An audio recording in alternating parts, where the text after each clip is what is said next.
nikatumwa shule kama hiyo. So nilipoenda hiyo shule, nikaenda nikachukua vitabu vyangu, nikajiandaa vizuri, nikaenda class. So nilipoenda class, kama kawaida tumefundishwa unasalimia watoto, good morning, vitu kama hizo. Wanakujibu, alafu nawaambia wewe ni nani, alafu pia unataka kujua majina zao. So mimi nikamaliza hiyo process yote. So nikiwa nataka kuwafundisha, juu nilikuwa nawafundisha Kiingereza, nikipenduka kwa ubao kuandika, nimependuka kwa ubao naandika, nikasikia watu wamecheka. So nikarudi tena kupenduka, kuangalia hakuna kitu, wamenyamaza tena kimya. Watoto kwani ama nimevaa vibaya ama kuna kitu? Nikajiangalia, unajua kama mwalimu watoto wakicheka lazima waangalie zipu, labda zipu sikufunga zipu ama namna gani. Nikapata zipu iko sawa. Kwani watu wanacheka nini? Ama uso yangu iko na nini? Nikajifanya uso hivi. Nikasema hizi. Nikapenuka tena kuendelea kuandika. Wakati nilikuwa naandika, nikasikia wamecheka tena sana. So nikaacha kuandika, nikapenduka, nikawauliza ni nini? Sasa wamenyamaza tu, hawaniambie chochote. Ni nini? What is wrong? Why are you laughing? Hakuna mtoto. What is funny? Can you tell me? What is funny here? Hawanijibu chochote. So mara ya tatu, na mimi ni mjanja, juu nilikuwa kijana bado. So nikapenduka kwa ubao na nikajifanya nataka kuandika, na nikapenduka haraka, yani within a blink of an eye, nikapenduka. Si nilipata kijana mdogo, alikuwa kama class 6, wakati huo ilikuwa inaitwa class. Ameinama nyuma yangu, na sasa vile nilipenduka hivi na nikamuona face to face, hangetoroka sasa. So alibaki tu amechuchumaa hivi nyuma yangu, amechuchumaa hivi na kuna kitu kama mkia. Na hii ni shule, ni kwa shule. So mimi nilipomwangalia kijana hivi, nilimweka tu kofi. Unafanya nini hapa? Akaanguka pale, akainama, akainuka. Kama unafanya nini hapa? Nini unafanya hiyo? Mimi nafunza na unafanya jokes kwa mgongo yangu. Kuklik, nikamkaribia tena, nikamweka kofi ingine ya pili, nikamwambia kaa chini. Akaketi chini. Kuketi chini alikuwa na, unaona mtu mwenye amejaa hasira. Unaona tu yani hasira. Unaona? Ameketi pale. So nikauliza anaitwa nani, nikaambiwa anaitwa Sokoro. Very weird name. Wanaona majina weird. Hata kuna mwingine nasikia itakuwa Nyangangu. Na ni Mkisi. Sasa mimi nikaendelea kufunza.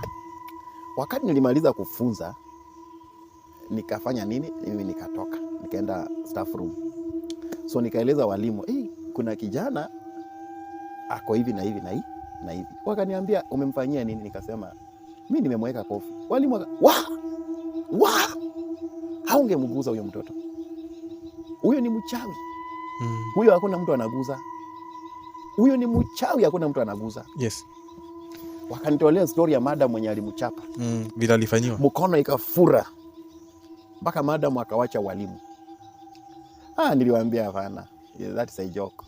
Hapana. Mimi hapana, mimi hakuna kitu itafanyika. Hiyo ilinifanya nikaenda kufast. Kumbe huyo mtoto ameambia wanafunzi kwa shule, huyu teacher hamtamuona shule kesho, hata kuja.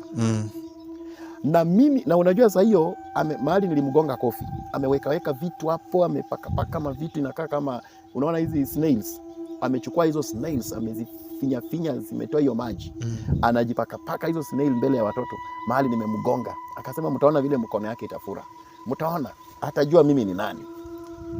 Mimi ikafika saa ya kwenda nyumbani, nikaenda nyumbani, sikukula siku hiyo.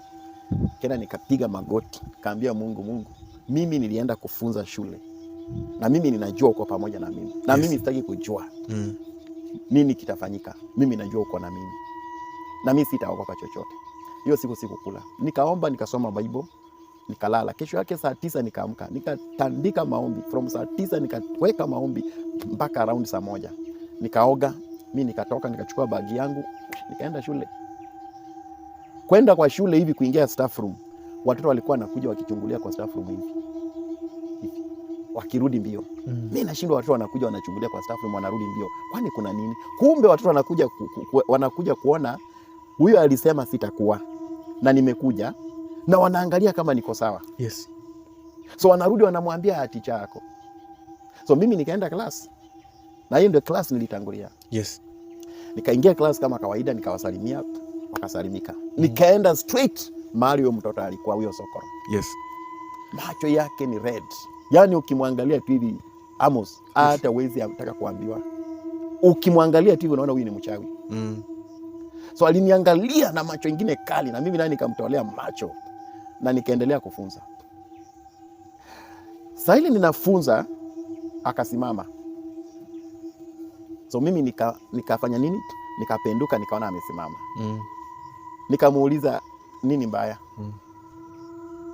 Hakunijibu. Nikamwambia keti chini. Akakataa kuketi. So nikakaribia na nikaanza kufanya mkono hivi. Nakwambia uketi chini. Akaketi. Yeah. Akaketi sasa. Alijua sasa naenda kumweka kofi nyingine. Na nikamwambia aje nikwambie, mimi siogopi uchawi yako. Nitakutandika. Nitakutandika mpaka utajua mimi ni nani. Na mimi siogopi uchawi yako hiyo. Yes. So wakati nilitoka nje, watoto wakanifuata. Wakaniambia hata nyanya yake amesema hautamaliza hii mwezi. Kuna vitu walichinja jana, walichinja kondoo jana, wakamwaga damu, walikuwa wanaita jina yako. Nikasema enda waambie wachinje sasa ng'ombe. Kuachana na kondoo. Waambieni wachinje ng'ombe. Na kwambie nilikaa hiyo shule mpaka nilikaa hiyo shule 6 months. So hata mimi wamejaribu kuniroga Amos. Si sijarogwa. Nimerogwa mpaka na pasta. Kuna pasta kama Maimayu hapa. Mchawi. Tulikuwa tunafanya kazi pamoja. Akawapa Maimayu. Alikuwa anakuja kwa nyumba yangu, anakuja Mkisi yeye pia. Anakuja anajifanya anakuja kunitembelea. Kumbe anakuja kuniroga. Anakuja anakaa kwa nyumba pale na anakuja ghafla. Ukiona mtu amekuja kwa nyumba yako ghafla na hukumwalika, usimkaribisha kwa nyumba. Yes. Huyo alikuwa anakuja ghafla, alafu anakuja anaingia kwa nyumba, anajifanya amekuja kutusalimia, anaangalia hivi nyumba, anaangalia, kumbe alikuwa ananiroga. Baadaye mimi kupiga magoti kuomba, namuona in a dream. Namuona amekuja na ameshika kichwa ya mbuzi na ananiangalishia hivi. Na unajua alikuwa anashikanga Bible. Ananiangalishia Bible hivi. Anasema, mchungaji, neno la Mungu ndio hii, ndio neno la Mungu hii, ndio nguvu za Mungu. Kumbe hiyo neno la Mungu ananiambia ndio uchawi alikuwa ananisukumia. Wewe unimkisia kwa hapa Maimayu. Kwa hiyo ukiona mtu amekuja kwa nyumba yako, anajifanya mzuri, unajua sasa mimi nilikuwa mkubwa wake. Sasa alikuwa ananiroga, nitolewe kwa hiyo cheo, yeye achukue hiyo cheo pale. Yes. Na hiyo ndio vitu wanafanya hata kwa ukifanya na wao kazi mahali, wanaenda wanakutafuta ukosane na boss. Hiyo ndio vitu wanafanya wengi wao kutoka Kisii, wachawi. Naelewa hiyo maneno? Yes. Yeah. So wachawi wanauliwangwa aje? Wachawi wanauawa kinyama sana. Wacha nieleze hiyo sasa. Kabla ueleze kinyama sana. Kabla ueleze, kuna mtu aliniambia mchawi mchana unaweza mtandika vile unataka. Unaweza mpiga na umuue mchana, lakini usiku ni ngumu sana. Hata mnaweza mtandika watu 100 na mumwezi. Kwanza mchawi wa Kisii, ukikutana na wao, unajua kuna hii scenario ambayo wanakuja kama mmelala, alafu aite jina yako. Unaona ukiwa Kisii, hata leave alone Kisii, anywhere, hata hapa tu Nairobi, usiwahi itwa jina lako na ukubali uitike haraka usiku. Tafadhali ukisikia mtu ameita jina lako, penduka kwanza uone ni nani. Sababu niliona Kisii wanakuja kwa nyumba yako usiku, na akikuja kwa nyumba yako anakuita jina fulani, niko hapa nje. Sasa ile unaitika tu, hizo mapepo zimekuingia. Anakamata akili yako, unafungua mlango, unatoka. Ukitoka nje tu hivi, wanakuchukua, hautawaona. Wanakuchukua, wanakupeleka kwa nyumba zao, anakupea jembe, ndio palilie hiyo shamba. Unachukua jembe, unaenda unapalilia shamba, unalima shamba, unafanya kazi ya shamba. Ikifika saa 9, saa 10, wanakuita rudi kwako. Ukirudi kwako, unarudi mpaka kwa kitanda, unalala. Ukiamka asubuhi, uko na mchanga kwa mguu. Hiyo inafanyika Kisii. Ulienda kufanyishwa kazi usiku yote. So unapata kwamba wanakuja kwa nyumba yako, wanaita jina lako. Fulani, amka. So saa ile umeamka, unawafuata. So unawafuata, unaenda wanakufanyisha kazi na hautajua ni nani. Sababu utaona watu. So unapata kwamba hao wachawi pia huwa wanafanya astral projection. But astral projection ya wachawi wa Kisii ni tofauti sana. Sio kama ile ya Freemason. Astral projection ya Freemason ni ile mtu anawacha mwili kwa kitanda. Anasafirisha soul inasafiri with a fake body. Lakini astral projection ya Wakisii, ya wachawi, wao wanatoka na mili yao. Anaweza kuja asimame hapo na umuoni, lakini anakuona na ako na mwili yake. Normal body yake ako nayo. So unapata kwamba wakati unasikia mtu alikuita usiku kama umelala, usiitike. Kuna watu ambao wanasikia sauti, like unasikia mtu kama kuna dada alikuwa anashinda akisema anasikia sauti zikimuita. Huyu naye ako Nyanza, nitakuja kuongelea uchawi ya Nyanza baadaye. So anasikia sauti zinamuita. So nikamwambia, anasema anaitika, yeye huwa anaitika. Do you know this lady died?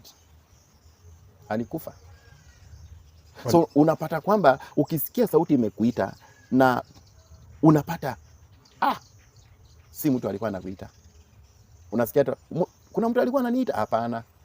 Hakuna mtu anakuita. It is real. Those people wanakuja na mili yao pale na anakuita. The moment unaitika hivi, ukiitika tu umefungua portal ya kishetani. So atakufanyia, atakumanipulate vile anataka. Naona. So hiyo mambo iko hivyo. Na tulikuwa tuongelee juu ya vile wanakufa sasa. Vile wanauliwa. Wachawi wanauawa kiunyama sana. Nilipokuwa Kisii, niliwahi shuhudia wachawi wakiuawa.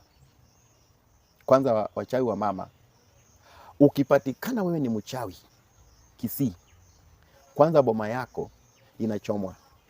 Kabla wachome, wanatoa vitu zile umeroga, wanatoa vitu mingi, wanatoa kwa nyumba yako. Then wanawasha moto. Na kama uko na bibi yako, uko na nini na watoto yako, mnaweza chomwa nyinyi wote hapo. So wanachoma hiyo nyumba kwanza, inakwisha, inakuwa majivu. Then wanashika huyo mchawi.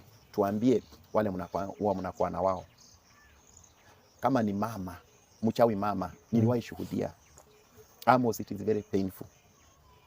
It is very painful. Wanachukua chupa ya soda. Naona hii chupa ya soda hii. Wanaingiza kwa sehemu ya siri ya mama. Alafu wanagonga, inaingia ndani, inapotelea ndani. Tuambie mnakuwa na nani? Anachukua chupa nyingine, wanaingiza ndani. Na unaona kitu cha ajabu, mchawi huwezi kuona akilia. Anapatwa hai hivyo. Sio hizo nduru yenye mtu anasikia uchungu. Hapana. So watagonga hizo chupa zote ziingie, zipotelee ndani. Ama wachukue msumari ya inchi 6. Wanaekelea hapa na nyundo. Wana drive inaingia ndani. Wanaweka ingine. Wana drive inaingia ndani. Hawawezi kata mchawi na panga. Sababu wanasema ya kwamba mchawi ukimkata na panga, saa ile damu yake inamwagika hivi. Wale watu watakufa ni wengi sana kuliko huyo mmoja mmeua. So wanahakikishanga hawakati yeye panga. Wanamtocha. Kutocha. Hiyo misumari atadungwa huko kwa kichwa, wakidrive zikiingia kwa kichwa, waweke kwa macho hiyo misumari mpaka akate roho. Mpaka akate roho. Wengine wanachomwa. Wanachukua mafuta, anamwagiwa petroli na uchawi yake yote. Kama ni manguo za watu walikuwa wameokota nini, wanamwekelea, wanamwagia petroli, wanawasha moto. Na sasa hiyo amefungwa kwa miti yake hapo. Anauawa hapo kinyama hivyo. So Kisii wachawi wanauawa kwa njia ya uchungu sana. Ule mchawi mtamshika aje na ako na nguvu za kujua? Kujua namna gani? Mnakuja kumshika ama na feel? Kile hufanyika ni kwamba kuna fisi. Saa zingine hawa fisi, sababu mchawi labda anashindwa kulisha huyu fisi. So huyu fisi unajua amewekewa either ako na tai. Sana sana wengi wanakuwa na tai. So unapata huyu fisi alitoka kwa nyumba ya mchawi bila sababu, alikuwa na njaa ama alikuwa na kiu. So atatoka kwa hiyo nyumba ya mchawi aende kurandarana kwa barabara. So watu wakiona huyu fisi wataanza kusimama kuangalia ataingia wapi. So wanategea tu, wanaitana, wanasimama pembeni. Wanategea huyo fisi ataingia wapi? So wakati huyo fisi ataenda ingie kwa nyumba ya huyu mchawi hivi, nao wanaitana wanakuja hapo sasa. Wanasema toa huyo fisi sasa. So akisema wameshaingia. Wameshatoa vitu. Saa zingine wanapatanga hata vichwa ya watu. Hizi fuvu za watu ziko huko juu ya dari. Na ndio unaona nyumba nyingi za Wakisii ziko na dari huko juu. Huko juu unapata nyumba zingine zinapatikana mafupa. Zinapatikana miguu. Zinapatikana na nguo za maiti. Kama nilikuwa nasema mzee mmoja alipatikana akiwa amevaa suti ya marehemu. Watu wakasema hii suti ni ile suti ya marehemu tulimuzika nayo. Akashikwa. Kaanza kutandikwa. Akaanza kusema. Wakaenda mpaka kwake. Wakapata hizo nyama za marehemu ziko huko Kisii. Sasa wewe ni kuchoma pia. Ni hivyo hivyo. Kisii siku hizi ukipatikana wewe ni mchawi, hata chifu anakupeana. Chifu anapeana, anasema malizeni yeye. Wacha tukuja tupeane statement. Sababu wachawi ni wengi sana. Na wamefanya Wakisii wengi wametoka kwao. Wakisii wamescatter all over. Hawezi enda kwao. Ukiwa Mkisii ati uende kwenu ati na gari, ni ngumu sana. Hawezi enda kwenu na gari. Utauawa. Eti umesoma. Ninajua bishop mmoja ni Mkisii kwa ng'ambo, lakini akitoka ng'ambo akikuja hapa Kenya anaenda analala kwa lodging, alafu anaenda kwao usiku. Anaenda usiku kwao. Na atoki kwa nyumba na ni bishop. Tena usiku wa manane ndiye anatoka kwao, akirudi Nairobi ndiye aende ng'ambo. Ati na yeye ni bishop. Anaogopa kurogwa. Eti anaogopa kurogwa. Yeye ni bishop, I know him. So unapata kwamba Kisii, ili usurvive hapo Kisii, ili usurvive Kisii, lazima ukuwe mtu unaomba sana na unafunga. Na hiyo ilinisaidia sana. Kuomba na kufunga Kisii ilinisaidia sana in my life. Sababu hiyo muda yote nilikuwa huko, hiyo muda tu yote nilikuwa Kisii. Nilijionea mambo mazito makubwa. Mambo ya kushangaza. Unaona? Unapata hata utaweza pata hata kuna watu wengine hawakufi. Unasikia fulani amekufa. Unapata huyo fulani hakukufa, aje kufa. What happens is that amechukuliwa na wachawi. Kuna ile kutekwa nyara na wachawi. So wanapokuteka nyara, watu wenu wanaona umekufa. Lakini wachawi wanakuona ungali hai. Unaweza hudhuria hata mazishi yako. Kile kinazikwa pale, anaweza kuwa aidha ni nguruwe, anazikwa mzoga wa nguruwe, ama anaweza kuwa ni mgomba wa ndizi unazikwa. Lakini wewe unaona ni mtu kabisa. Huyu ni fulani. Wewe macho yako unaona huyu ni fulani amekufa, tunazika. Lakini huyo fulani mnazika ako hapo, hata yeye amehudhuria mazishi yake. Na anajaribu kupembeleza wachawi, jameni mniwachilie, jameni mnirudishe, jameni mniwachilie. Unaona hata kwa matanga pale unapata kuna umbwa tu, umbwa inakuja inapiga kelele, inazunguka kwa maiti, kwa sanduku pale, inazunguka pale kwa kaburi. Watu wanaifukuza, inaenda inarudi tena. Hiyo umbwa inaweza kuwa ni spirit ya huyo jamaa. Ako tu hapo. Ni vile anasema mnanizika aje? Mimi bado niko hai. Kwa nini mnanizika? Mimi ndio huyu. Mbona hamunioni? Kwa nini hamunioni niko hapa? Kwa nini hamunioni mimi ndio huyu hapa? Sasa inaingia kwa ama ndege. Unasikia tu ndege wanapiga kelele chiri chiri chiri chiri kwa nyumba ya marehemu pale. Ndege wanapiga nduru chiri chiri chiri, ndege wengi.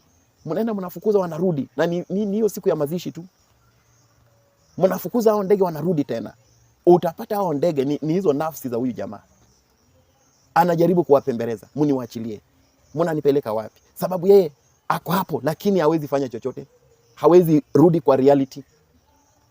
Akijaribu kuguza kitu mkono inapitilizia.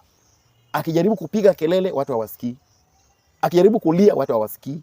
Ako hapo kwa mazishi yake mpaka hiyo mgomba izikwe, hao wachawi sasa watamkamata. Na ni hao wachawi wako na uwezo ya kumuona. Wachawi. Sicheze na wachawi Amos. Labda nikuulize, hao wachawi wana causing accidents aje? Kuna njia nyingi sana ambazo wachawi wanaweza cause accident. Common ways zenye wanaweza cause accident ni hii. Mchawi anaweza chukua pusi. Unajua pusi? na mweke kwa box na kuje anaingia naye kwa gari, haki ya Mungu hiyo gari haitafika kwenye naenda. Na huyo sio pusi. Huyo aliyewekwa pale anakaa pusi ni jini. So baada ya gari kuanguka, huyo jini ndiye atakuwa anakunywa damu za hao watu. Naona? Yes. So kuna njia kama hiyo. Na kuna njia zingine za spells. Kuna tu mtu anaingia kwa gari lakini haongei, anashinda akiumauma mdomo. So ukikutana na mtu kama huyo kwa gari, anza kuomba mapema. Funika gari kwa damu ya Yesu. Kuna njia kama hizo. Na kuna zile njia zenye nimekuambia ni astral projection. Yes. Ambapo astral projection ya wachawi ni mbaya hata kuliko ya masonry. Ya masonry unawacha mwili kwa kitanda. Ya wachawi anakuja na mwili yake na kuna kitu kinaitwa nini? Kinaitwa kiini macho. Kiini macho ni uchawi aina fulani, ambapo yeye anakuona lakini wewe umuoni. So anaweza kuja kwa barabara, asimame hapo katikati ya barabara. Driver anaona kuna mama ana cross na mtoto kwa barabara. Saa zile driver atakanyaga tu break hivi, hiyo gari itapenduka. Hiyo gari itapenduka na itaua watu. Akiamua kugonga, ukiamua kugonga utagonga na utaona kitu. Sababu utapata accident. Hautaona. Ukiangalia nyuma utapata hakuna kitu umegonga. But uliona kabisa, uliona ndio huyo mama anapita, anavuka barabara na mtoto kwa mgongo. Uliona kabisa. So hapo ndio naonanga black spots. Wachawi wanapenda kukaa katika black spots. Hizi unasikia kwa zinaitwa black spots na watu ya NTSA. Ni spots zenye waganga wanasimama kutegea damu. Unapata mahali pengine tu ni pazuri, barabara tu ni nzuri, but unasikia inaitwa black spot. So unapata pale niyo majini iko pale, na utapata kwa hiyo area kuna mchawi. Katika kila black spot, mahali kuna black spot yoyote, lazima kuna mchawi anaishi kwa hiyo area. Hiyo ni lazima. Mimi nimewahi fanya research. Na ndio kuna siku niliwahi ombea barabara kule Eldoret. Yes. Kaenda kuomba, nilikuwa na gari yangu. So nikatoka nikaenda usiku wa manane. Nikaenda na kuombea hiyo barabara. Ilikuwa ina accident zilikuwa zimezidi. Watu walikuwa nakufa hapo wengi sana mpaka majirani zangu. So nikaenda nika anoint hiyo barabara. Nilichukua tu anointing oil. Nikaitakasa, nikasema hizi mambo ya accident hapana. Wakati huo nilikuwa bado mimi ni mzuri na ninaingia katika mambo ya Mungu. So nikamwaga anointing pale na nikafunja hiyo roho ya accident na nikasema haitafaulu kwa jina la Yesu. Na hata nikachukua Biblia ndogo ya Gideon's. Nikaenda nikazika pale, pande ile na pande ile. Na nikasema no more black spot here, no more accidents, no more bloodshed in Jesus name. Na nilikuwa nimefunga 7 days. So wakati nilimaliza kuomba hiyo maombi Amos. Yes. Mchana nikakuja na gari yangu. Nikasema acha nikuje pale nilifanyia maombi, nione panakaa namna gani. So nikakuja na gari nikapaka kando. Na nikasimama hapo. Nikavuka barabara, nikaenda ngambo ile, ilikuwa barabara pana sana. Nikiomba tu, tena nikarudi nikavuka tena kutoka kule, nikavuka nikakuja pande hii.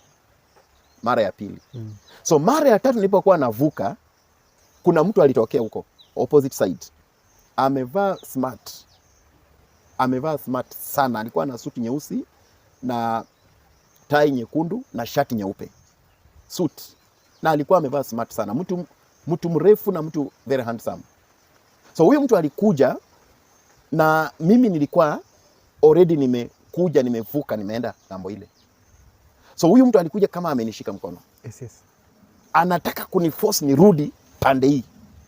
Na kulikuwa na trailer inakuja kutoka the opposite side. Imekuja trailer na imekuja na speed sana. So mimi nikamsukuma, nikamwambia mimi sikujui. Mimi sija kuwa na wewe. Unataka twende na wewe wapi? Na alikuwa ananiambia twende kwa Kiswahili. Twende, nikamwambia mimi sikujui. Mimi si yuko na wewe. Tunaenda na wewe wapi? Wakati nilimsukuma nikamtoa mikono yake kwa mikono zangu. Amos huyo mtu aliniweka kofi aliniweka mpaka nikaona nyota. Kofi mbaya sana. Mpaka nikaona nyota. Na watu wakaniuliza, kwani huyu mtu mlijuana naye? Mnajuana naye? Akamwambia mimi hata huyu mtu simjui. Na aka cross na akaenda. Na akaenda kabisa. Hivyo ni kumaanisha walikuwa wanataka kutoa sacrifice. So huyo mtu ndio mchawi wa hiyo area. So alikuja akasense kile kimefanyika hapo. And by good luck hakuna accident imewahi fanyika hapo tena. By God's grace. Yes. Hakuna accident imewahi fanyika hapo tena. Yes. So unapata kwamba hizi black spot utapata kwa any black spot ya barabara kuna mchawi anaishi hapo karibu. Ama hiyo black spot ilikuwa ni shrine ya wachawi na barabara ikakuja ikajengwa hapo. Unaona? Ilikuwa ni shrine, ilikuwa inatumikanga na wachawi kitambo. But sasa barabara ilikuja ikajengwa. Na ndio unaona wa Chinese wakijenga barabara wanachukua nguruwe kama vile walikuwa wanajenga hii railway. Yes. Walichukua nguruwe 100 wakazika zikiwa alive. Kwa nini? Ati wanasema wanatoa kisirani. Wakijenga hata barabara, wanachinja kondoo, wanatoa vichwa ya kondoo, wanatumbukiza ndani ya pillars za barabara, za bridge. Inaruhusiwa? Inafanyika. It is all over, inafanyika hapa Kenya, Amos. Nimesikia about ya wa Chinese wanazikanga vitu. Inafanyika. Nimesikia mara kadhaa. It happens. Inaruhusiwa na serikali ama wao wanafanyanga? Sasa si wao wamepewa contract, watafanya kwanza uchawi wao. Yes. After mchawi ameuawa, what's happened next? Mchawi akiuawa mambo yake imeisha hivyo. Atachukuliwa apelekwe mortuary na hata community hawezi kuruhusu azikwe hapo. Wanakataa kabisa. So unapata anaweza pelekwa somewhere else kuzikwa ama apelekwe hata kwa cemetery. So wanajaribu kufanya hivyo ndio wachawi waogope. But kitu cha kushangaza, the more wanaua wachawi, the more wachawi wanakuwa na nguvu Kisii. Hawaogopi. Kitu kimoja ambacho watu wanafaa kujua kuhusu wachawi hawaogopi kufa. Kukufa hawaogopi. So ndio nasikia nasema kwamba wachawi hawaogopi kufa. Na the more wachawi wanauawa Kisii, the more wanaimarika. The more wanazidi kuwa na nguvu sana. Yes. Kwa sababu hiyo kuwaua ndio kama wanaamini ya kwamba damu ya mchawi mmoja ikimwagika ni kama mbegu. So unapata wachawi wakati mmeua mmoja, utapata kuna wengine kama 100 wanakuwa initiated. That's so unapata Kisii wachawi ni wengi sana. Hawataisha. Unless watu wa Kisii waombe watubu dhambi zao na wahubirie watu wao, wafundishe watoto wao neno la Mungu. Hivyo. Wachawi wamekuweko Kisii tangu kitambo. Labda nikuulize, ukijua mtu anakuroga, unaweza mshtaki? Hawezi. Uko na ushahidi gani? Uko na ushahidi gani? Kuna mtu nilimuuliza swali akaniambia, katiba ya Kenya imepitisha kwamba ukishtaki mtu mwenye anakuroga wewe kwanza unafaa ufungwe. Maanake unamzingizia kitu hajafanya. Sababu sasa ushahidi unajua sheria inaenda na ushahidi. Sheria inaenda na ushahidi. Sasa utasema alikuroga aje? Labda kama atakuthreaten, aseme wewe nitakufanyia hivi, nitakuroga. Hiyo unaenda na hiyo evidence ya threats. Ndio unaweza saidiwa na sheria. Lakini useme ati aliniroga, akanirogea watoto, akanifanyia hivi, akaroga shamba yangu Imei. Uko na ushahidi gani? Ngoja, wanaroga mpaka shamba Imei? Kabisa. Unapata ile jirani imemea, hii haijamea. Kabisa. Aje? Kabisa, hata unarogwa hiyo shamba yako, siku ya kwenda kupanda unapata mikono yako inakunjana hivi. Inauma. Mbona unasikia mama wana complain wanauma mikono? Anaenda kwa shamba, anajaribu kufanya kazi kwa shamba hawezi. Wako na njia mingi ya kukumaliza. Hata ukienda Kisii usijaribu kwenda kukula ovyo ovyo. Sababu wako na kitu kinaitwanga, kuna sumu inaitwanga slow puncher. Yes. Slow puncher ni ngozi ya chura. Unaona hii chura hii? The land frog. Yes. Wanaiua, wanachukua hiyo ngozi yake, wanakausha. Wanasiaga hiyo ngozi yake. Akikuwekea ngozi ya hiyo frog kwa chakula, utakuwa unagonjeka tu, unaenda hospitali, unapimwa, hakuna magonjwa. Nasikia watu wanaenda wanapimwa magonjwa, hakuna, na mtu ni mgonjwa. Huyo ni yule alikula ile ngozi ya chura ama chameleon. Unajua last video tuliongelelea mambo ya vile dema anaweza kuroga kutumia mochari water na watu wengi sana TikTok. Walikuwa wanasema wataenda kujaribu hiyo njia. Kwa hivyo wasifanye hiyo. Hiyo tuachie hapa, manake wataenda kujaribu ya chura juu watu ni wicked sana. Hiyo ni kweli. Tafadhali watu msifanye vitu kama hizo. Na hata uliwaambia wasiende kufanyia mwenzako hiyo mambo ya mochari water, lakini wengi, hata kuna watu wamenipigia simu waniambia wanataka mochari water. Nauliza nataka ya nini? Aniambia nataka kuona vile inakaa. Wasijaribu kufanya vitu kama hiyo, si vizuri. Yes, si vizuri. Nimeshukuru kwa mafunzo ya leo. Thank you. Yes, kwa mtu mwenye angependa kukufikia anaweza kufikia kwa njia gani? Unaweza kunifikia kupitia kwa hii nambari +254 723 770 333. Yeah. +254 723 770 333. Yes. Unaweza kunipigia simu unifikia kwa hiyo namba, na pia niko na channel yangu ambayo inaitwa Teacher Mwaka. Tafadhali andika tu Teacher Mwaka na Google, utaona nimetokea pale. Unaweza pia tazama video zangu ambazo nimeweka pale kwa hiyo channel, na Mungu atakubariki sana. Yes, nitawapinia hiyo link ya channel yako kwa comment section. Waweze kukusupport pia. Thank you. Yes, mimi nimeshukuru kwa muda wako na pia kwa mafunzo ya leo. Na hope my people wamelearn kitu. Na kuna mahali umeguzia about Freemasonry. Ningependa tukuje tu discuss hizo signs za Freemasonry. Yeah, signs za Freemason tutadiscuss pia. Yes. Na pia tutakapokuwa tukidiscuss hizo signs za Freemason, tutakuwa tunadiscuss pia uchawi yenye kwa Watiriki na Wajaluo. Yes. Na Wakamba pia. Sababu nimekuwa huko kote. Nataka tupige Wakamba, maana yake nimetoka Ukambani. Sasa hiyo tutaongea juu yake. Hii ulikuwa umetaja ya kuvunja nyungu. Yes. Kwanza hiyo kuvunja nyungu, kuna pastor alifanywa kitu kanisani. Hata nikuzilia kidogo tukimalizia. Niliona. Alikuwa anaongelelewa na watu. Wanasema ni kama analala na washirika. Na watu walikuwa wanaongea ni wa hiyo kanisa. Akaenda pale mbele ya kanisa akasema, kama uliniongelea vibaya, nimekupea wiki 2 kuja apologize. Wiki 2 zikesha hakuna mtu alikuja. Akaenda akachukua nyungu. Sunday mbele ya kanisa akasema, hii nyungu nitaivunja, nitalaaniwa. Ila Sunday nyingine kama ukuji kujitolea, kama uliniongelea vibaya kuja. Next Sunday nikivunja utalaaniwa. Hiyo next Sunday alikwenda avunje nyungu. Wazee wakaenda kanisani wakamwambia, hiyo upuzi unataka kufanya utafanya. Nyungu huwezi vunja hivyo. Ukivunja utafanya kukue na ukame mingi, na lazima tukuja hapa kanisani tu perform rituals ndio mvua ianze kukuja. Tutaongea juu ya hiyo. Guzilia kidogo kuvunja nyungu inafanya kazi aje kivunjo? Hiyo kuvunja nyungu inafanya kazi ni mambo ya kiushirikina tu. Ni mambo ya kiushirikina ambapo matambiko inafanywa, na hiyo nyungu haikui bure. Hiyo nyungu imewekwa vitu kama hizo cowrie shells na vitu zingine mingi ambazo siwezi zingine takuja kutaja baadaye. So wakati anavunja hiyo nyungu, nasikia watu anasema kama mimi ni mchawi, hebu twende tuvunje nyungu. So ukisikia Mkamba anasema anaenda kukuvunjia nyungu, saa ile wanaenda wanakutana na wale wakanga wale wa ndani kabisa, alafu anashika hiyo nyungu na anaongea na anasema fulani wa fulani amefanya hivi, ama umekatalia deni yake, ama kuna kitu ulifanya na hamkupatana, anawachilia hiyo nyungu inavunjika. So inapovunjika hiyo nyungu, lazima kuna kijana hapa Machakos ndakuja kuongea juu ya hiyo. Wakati mwingine alipigana tu na mwenzake, na mwenzake akamwambia ninaenda kukuvunjia nyungu. Huyo kijana alikufa bwana. Mysteriously. Alikuwa anafanya kazi ya stima. Alipanda tu juu ya stima hivi na akakaushwa na waya ya stima live. Unajua Kidhito? Kidhito unaijua? Hapana. Hii ya mgomba ndizi. Uchawi ya mgomba ndizi. Hiyo ni mbaya. Hiyo sasa hiyo lazima upewe certificate na chief. Maana yake mtu akikuibia, unaenda unaichukua hiyo mgomba ndizi, unapelekea wazee wanafanya mambo, lakini before uichukue chief anakuambianga kama, lakini ni ile unapata umeibiwa vitu kubwa kama ng'ombe kama 10 nini. Umeibiwa vitu za maana. Chief anakuambia enda huko kwanza, tangaza mwenye alikuibia, tutakupea inaitwa Kidhito, kupea Kidhito hiyo. Kidhito Sasa unatangaza wewe, kama uliniibia nda kuchukulia hii kitu, nda kuchukulia Kidhito, nda kuchukulia kama mwezi mzima ukitangaza hiyo area yote. Alafu chief anakupea barua, stamp, kila kitu, unachukua mgomba ndizi kiwa mbichi. Unapelekea wazee. Wanaenda wanaifanyia maneno na unapeleka nyumbani. Ndizi moja ikiiva kule kwa wale watu walikuibia, mtu anakufa. Inazanga moja inafika mahali inaanza kuiva 4. Ndio hiyo sasa. Lakini tutaongeza vitu zote kwa baadaye, tutakutana kwa next podcast. Yes. Nimeshukuru kwa muda wako na ni asante kwa mafunzo ya leo. Na